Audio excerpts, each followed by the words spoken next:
Okay, so if you happen to watch the first Magic Kingdom video, you probably notice it's the same shirt. I'm doing this the same day. I'm just breaking it up into two different videos because there was a lot to talk about that we did in the Magic Kingdom, and I didn't want to make the video 30 minutes long because that's where it looked like it was going. So yeah, I'm gonna run down some of the other things that we did while we're at the Magic Kingdom. Just again, in no particular order. They're just going off my cheat sheet here. And yeah, so I'll start with the classic Dumbo ride. It's simple.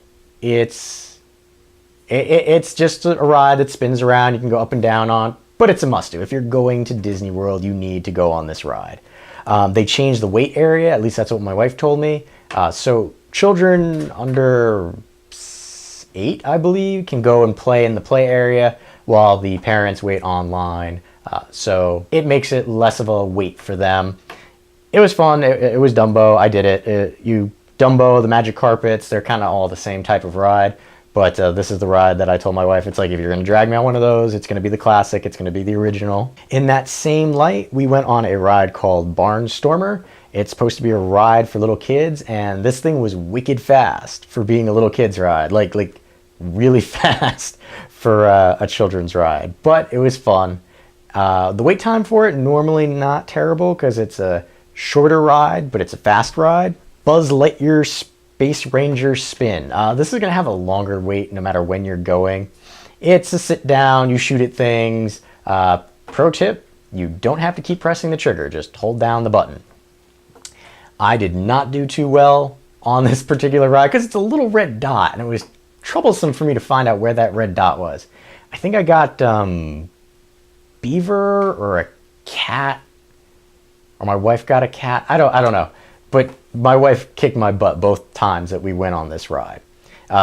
Partially because she was in control of the steerage of the cart, and I believe she was doing it just to mess with me, to keep me from beating her. But it was a fun ride. Worth the wait time? I'm not entirely sure. It was fun, but I probably would have done something else. But that's just my opinion. Again, the 30-year-old Disney version. Another classic ride is Small World. It's a Small World. And it's got a song that'll get stuck in your head. Would I ride it again? Probably not, but that's just me. You got to do it once, though. And that's the agreement that I made with my wife. I would do it once. We wouldn't fast pass it. She likes it. It was okay. It's a water ride. You sit in. You don't get wet, but you sit and it goes through a track and you go through the Small World. I did it. That's all I'm saying. Teacups are another classic one that you should do, and just do it. It's fun. As long as you don't spin, or get motion sickness very easily. I do not. So it was fun. It also has shorter wait lines, 10 to 15 minutes when we were there. So it's not a terrible long wait. And worth doing because it's another one of the classic rides. Winnie the Pooh. All right, I know this is going to sound like I saved all the negative ones for this video, but it's not really negative. I can't tell if my perspective was skewed because I'd watched so many of these rides online before actually going that, rides like Winnie the Pooh and Ariel Under the Sea. Actually, let's see. Yeah, Winnie the Pooh, Ariel Under the Sea, and Peter Pan's Flight all seemed kind of rushed. Like again, I can't tell if my vision of these rides was skewed because of watching them online. And I know people kind of cut them together so you get to see all of it. But it just felt like really it was rushed. Like, I felt like it should have been slowed down, but that's okay. We did it. It was cool. I'm pretty sure that, if I recall correctly, Winnie the Pooh took over for Mr. Toad. You should go on it. It was well worth it. It was fun. Just, it felt a little rushed. Like I said, the same thing with Under the Sea Journey of the Little Mermaid. The ride felt a little rushed, in my opinion. It may have been from watching it online. It still was kind of funny to... It was funny to see my wife and I singing along to all the Little Mermaid songs. It was cool for me because I get to watch the animatronics and stuff like that, which is kind of... I'm more of the tech person, so while the ride felt rushed, those were pretty cool. So in that vein, the Peter Pan's Flight is one of those just like Winnie the Pooh and Under the Sea with The Little Mermaid, where it's the storytelling type of ride. While it's similar to those, I liked this one better because it kind of felt more unique, like you were flying over the story. It's one of the older ones, if I recall correctly. And while it was fast, it didn't feel as rushed as the other two. So definitely worth going to check out, just because to me, it was so unique. Another unique one, we'll say, is the Monsters, Inc. Laugh Floor. So this is a show, but it's an interactive show. Big screen in the front of the room, and you have the Monsters, Inc. characters interacting with the audience.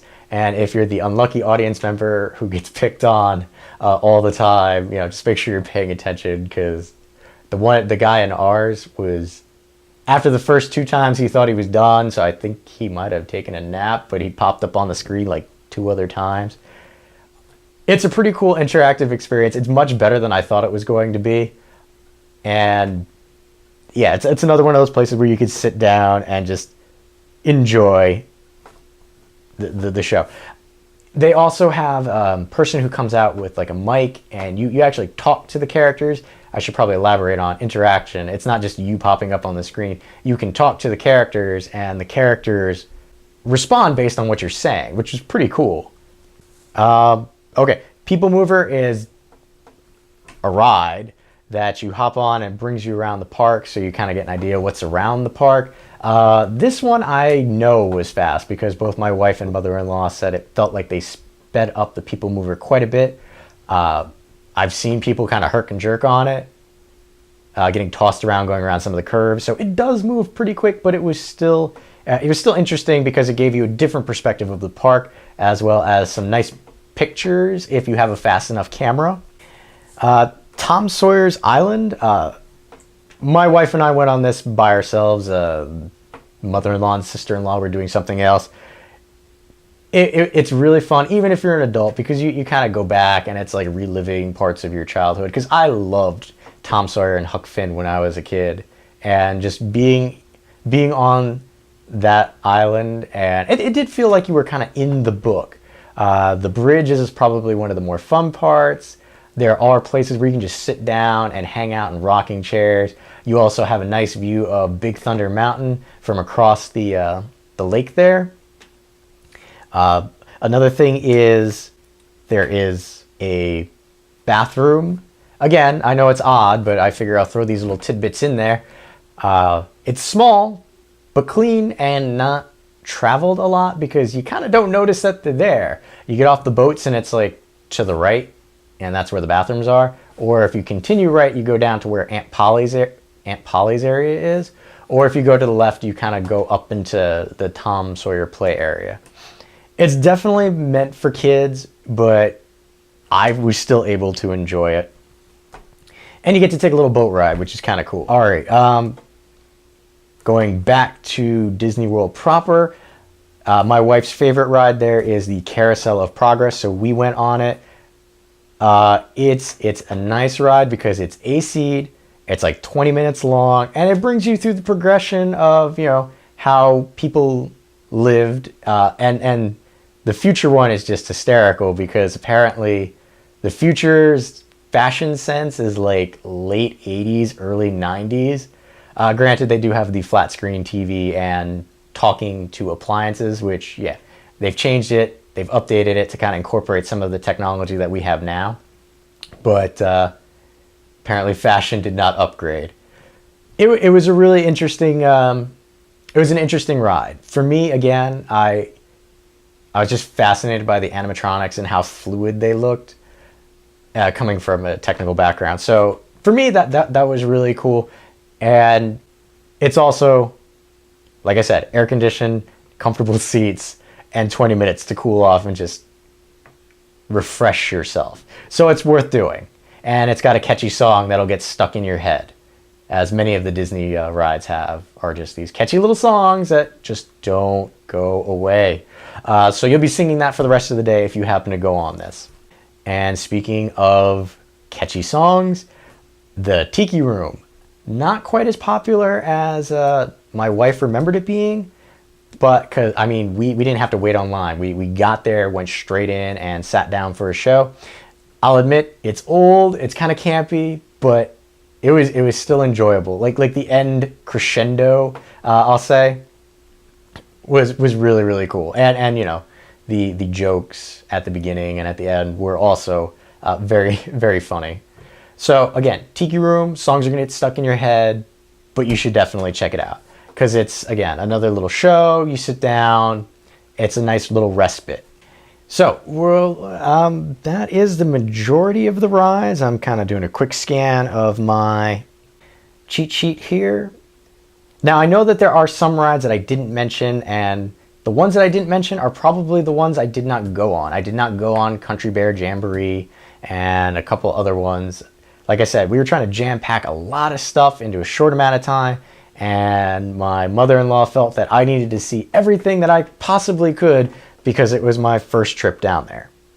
So, those are the rides. And I'm going to talk about some of the food stuffs. I talked about Casey's Corner in the first video. If you happen to miss that, you can click somewhere and hop to that video. We didn't really do a lot of eating in the parks aside from Casey's Corner. My wife had Dole Whip in the past. I'd never had the Dole Whip. But every time we went past the Dole Whip place, there was a line in both directions. Like, even when we got there, like I said, 8 a.m. for the Crystal Palace character breakfast, right after that, we were only in there for like 30 minutes because the characters came right to us really quick. It was really, really cool. But as soon as we got out of there, headed towards Adventureland, walked past the Dole Whip area, and there's a line in both directions.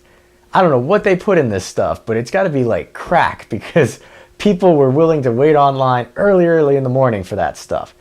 So we actually had something else. It was I don't recall where it was that we got it. I believe it was over in Adventureland, just a little bit past the Dole Whip over to the left. Not quite to Pirates of the Caribbean.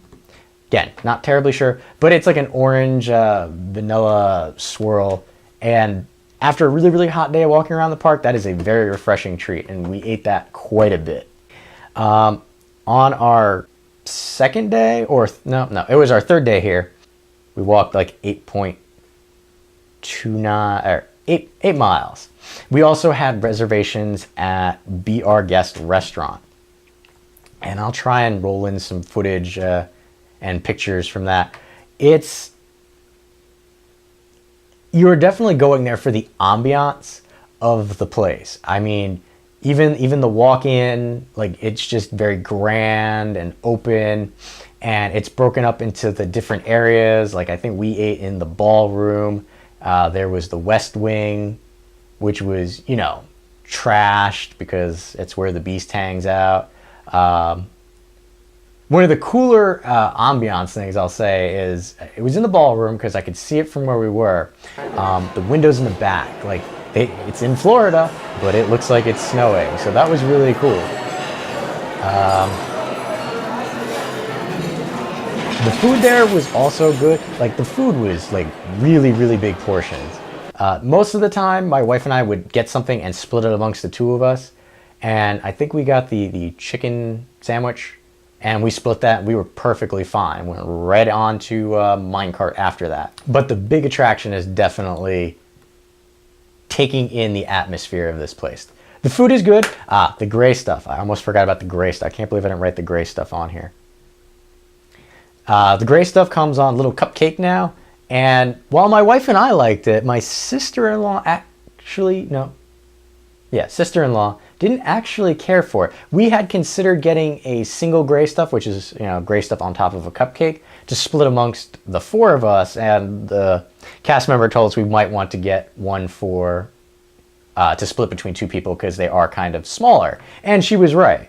But the gray stuff was good, but I don't know if it lived up to the hype as much as I wanted it to. But it was still good. She did not care for it that much, but that just meant more gray stuff for me. So that was awesome. The way they also track you in the Be Our Guest restaurant is cool and creepy because they track your Magic Band. You make an order, you put it on the Magic Band, and they come to you. You don't have to tell them where you're going. You just go in there, and they find you with the food. And hopefully, I've been rolling in video and pictures of this place so you get an idea of what it looks like and whether you want to spend your time and money here. Most people do. I would recommend it. Even if you just get like a little thing to eat and then just sit around, because you can get up and walk to the different areas of the castle and they're not going to pay you any mind. There's a restroom on your way out.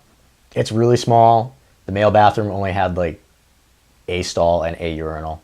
Again, I know it's a little odd, but some people might want to know that. If you have, children that need to use the restroom, it's good to know kind of where the restrooms are, as well as if the restroom is clean or not, or the size of the restroom. So that's why I kind of throw those in there. So really, I mean, that is the Magic Kingdom in a nutshell as I remember it. And based on my notes here, I'm doing this kind of like a month after the fact of our trip. I wanted to do it much earlier, but life gets in the way. What can I say? So if you have any questions or comments and just want to leave me a helpful tip that I should think about for next time I go, because I'm sure there will be a next time, yeah, let me know in the comments area below. And thanks for watching.